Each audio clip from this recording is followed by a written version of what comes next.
Welcome to the final part of the series Understanding the Global Analysis and Data Fitting for Ultrafast Transient Absorption Spectroscopy. All right, today we're tackling something pretty cool. How scientists take what looks like a total mess of data, just noise, and turn it into a crystal clear story. I mean, how do they actually find the signal in all that chaos to figure out what's happening at the molecular level? Let's dive in. So that's the big question, right? How does that transformation actually happen? You're a scientist, you're staring at your screen, and it just looks like a jumbled mess. How do you possibly turn that into a precise, physical model of how the world works? That's the puzzle we're going to piece together today. Okay, so it all kicks off with a fundamental problem. The problem of only having one tiny piece of the puzzle. You get a single snapshot, sure, but it's super blurry. It doesn't tell you much at all. So picture this. You've spent weeks, maybe months, setting up this experiment. You run it, and this is what you see on your screen.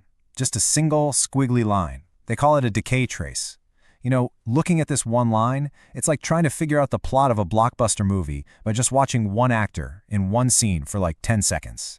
You see what they're doing? Yeah, but you have absolutely no clue what the story's about. And honestly, the source material just nails it when it says this. When you're looking at a single wavelength's decay, you are only seeing a small piece of the puzzle. I mean, it's that simple. You just can't see the whole picture from such a narrow, isolated viewpoint. No way! Okay, so how do we fix this? How do we get past that single blurry snapshot? Simple. Instead of just one frame, we need to see the whole movie all at once. So think about that. Instead of that one little squiggly line, what if you could see everything, a full 2D map of all the data from all the different wavelengths happening all at the exact same time? That right there, that's the aha moment. And it's made possible by a technique called Transient Absorption spectroscopy. And trust me, it's a total game changer.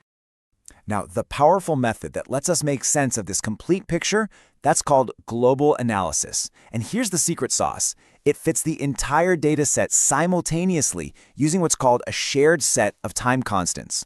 Okay, what does that mean in plain English? It just means every single piece of the data has to play by the same rules of physics. It forces the story to be consistent, to be coherent, and most importantly, to be believable.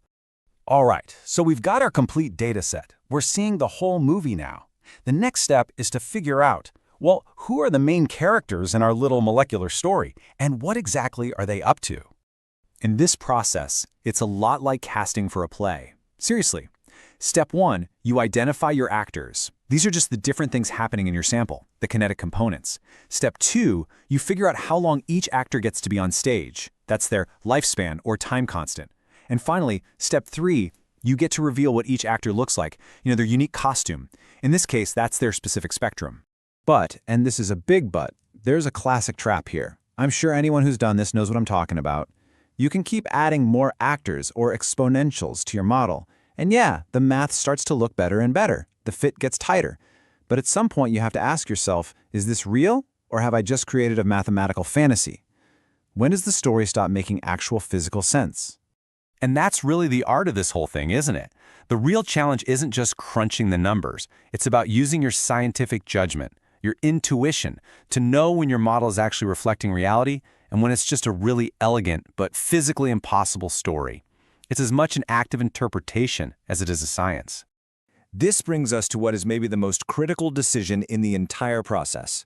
Because with the exact same data set, the scientist comes to a fork in the road, and they have to choose one of two very, very different paths. So what are the two paths? On one side, you've got what's called the parallel model. You can think of this like a bunch of sprinters all starting a race at the exact same time. And each one just runs their own race independently to the finish line. Then, on the other side, you have the sequential model. This is more like a relay race, right? One runner has to finish their leg of the race and pass the baton to the next person for the whole thing to continue. And look, this is not some minor technical detail. This is huge.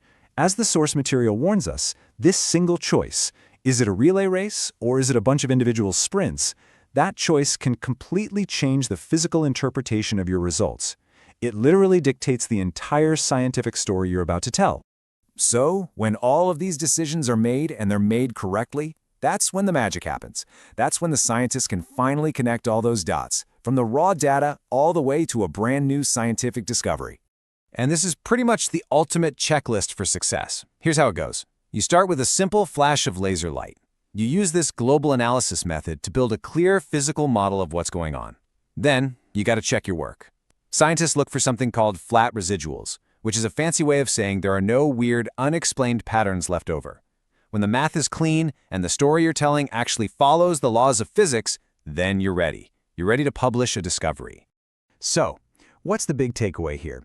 It's that the data, it doesn't just speak for itself. It provides the musical notes, but it's the scientist acting as the conductor who has to arrange those notes into a symphony. The data itself doesn't change, but the choice of the model, the choice of which story to tell, that changes absolutely everything. And that moment, that choice, that's where discovery truly begins.